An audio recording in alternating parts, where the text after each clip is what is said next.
Ko je to glazbole, čega se sastoji? Ovo je glazba opet od čobana počima.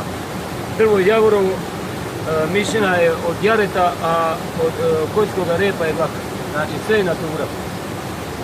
I to je jedini instrument na koji morate opivati sve. Tugu, žalost, najviše junaštvo se opivaju. Ali sve uzanje morate, od tragediju, sve uzanje morate opivati. I šteta, evo, ima još nas koji guslimo, ali jedina škola najbliže u nas što ima u Posuju. Općina Posuje plaća čovjeka i ko hoće more naučiti tamo guslu, pravilno guslu. Nije Posuje daleko. A u nas nema. U nas je prenos. Mene je naučio dit.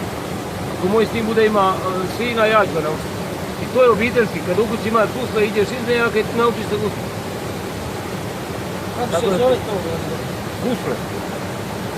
Možete li nam jednu pismu? Evo sad će ovi drugi ja.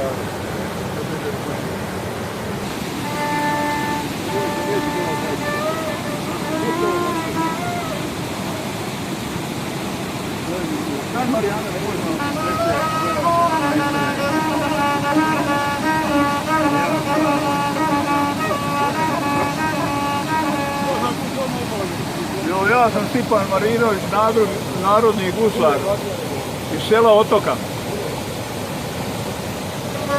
Poslušajte.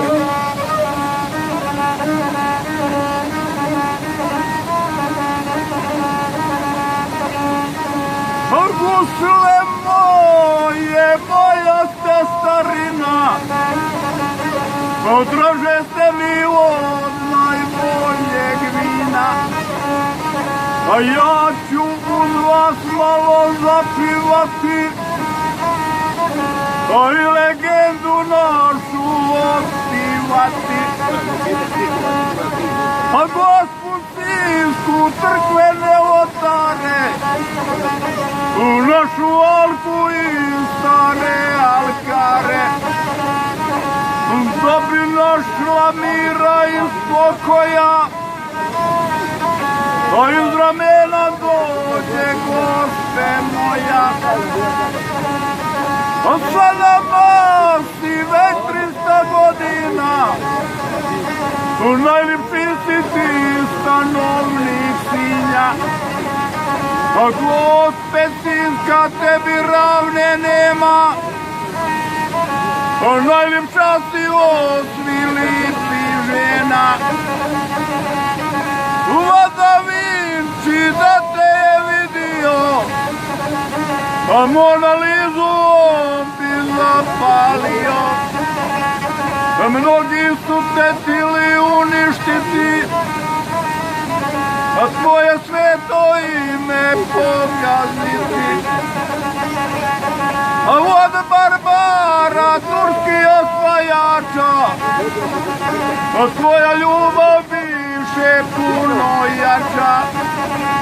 A čuvaše te viteški alkari, u hrabri momci, a i duci stari. Vas spremni su za te život dati, u krvlastitu za te žrtvovati.